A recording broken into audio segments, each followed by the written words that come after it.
"I'm sorry, sir, but you'll need to move to economy." The flight attendant's tone was firm but indifferent, like she wasn't speaking to someone's grandfather, but just another boarding pass problem. The elderly man blinked, confused. He was already settled into his business class seat, seatbelt fastened, travel-worn hands folded on his lap. His suit was wrinkled, his tie slightly off-center, but his posture was dignified, upright, proper. He looked around as other passengers avoided eye contact. "But I was assigned this seat," he said gently, holding up a boarding pass with trembling fingers. "There's been a reassignment," she said curtly. "We're overbooked. Someone else paid full fare. I need you to come with me now." No apology, no explanation.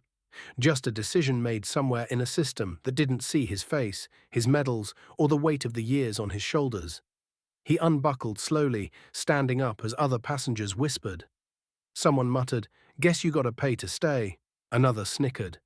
The man said nothing.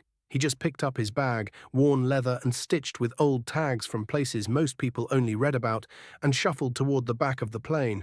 But 5 rows behind him, a teenage boy whispered to his mother, "Mom, is that the guy from the ceremony? The one on TV?" His mother's eyes widened. She nodded slowly. They weren't the only ones who recognized him. 2 rows over, a businessman lowered his paper, watching the old man with growing discomfort. An army vet in coach sat upright, narrowing his eyes. Because this wasn't just any man. His name was Charles Everett. Decorated Air Force colonel, Vietnam survivor, recipient of the Distinguished Flying Cross. And just last month, he had been honored by the Department of Defense for 50 years of humanitarian flight missions. He'd saved hundreds of lives, not in a boardroom, but in the air, under fire, through storms most pilots wouldn't dare enter. And now this man was being pushed to the back of the plane like luggage. But fate had other plans. Just as Charles reached the aisle near economy, the cockpit door swung open. Out stepped the pilot, tall, clean-cut, with silver wings on his uniform and fire in his eyes. He scanned the cabin until his eyes landed on the man being quietly humiliated. Then his voice rang out, clear and commanding. "Is there a reason Colonel Charles Everett is not in his assigned seat?" Every passenger turned. The flight attendant froze mid-step, color draining from her face. "Captain, there was a ticketing issue. We had to reassign." The pilot held up a hand. "Stop." Then he walked toward the old man, standing before him like a cadet before a general.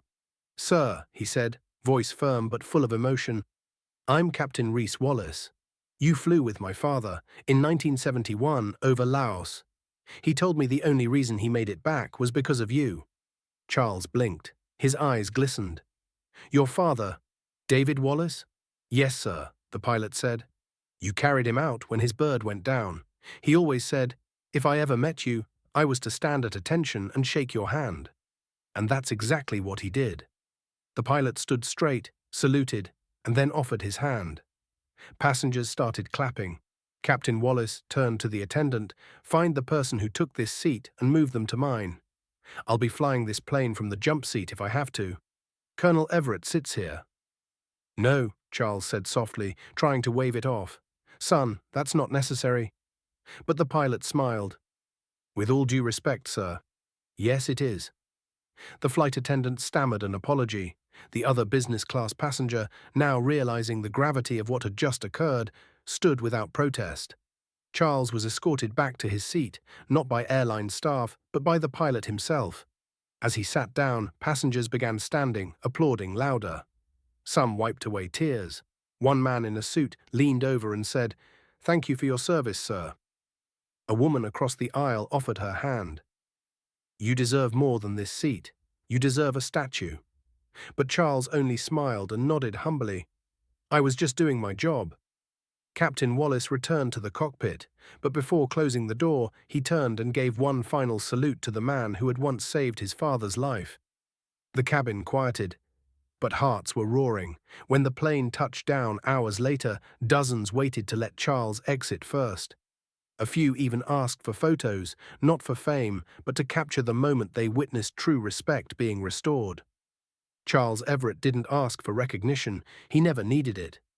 But that day, the sky gave him something better than medals or headlines. It gave him justice, and it reminded everyone watching that heroes don't wear capes. They wear time, humility, and silence like armor.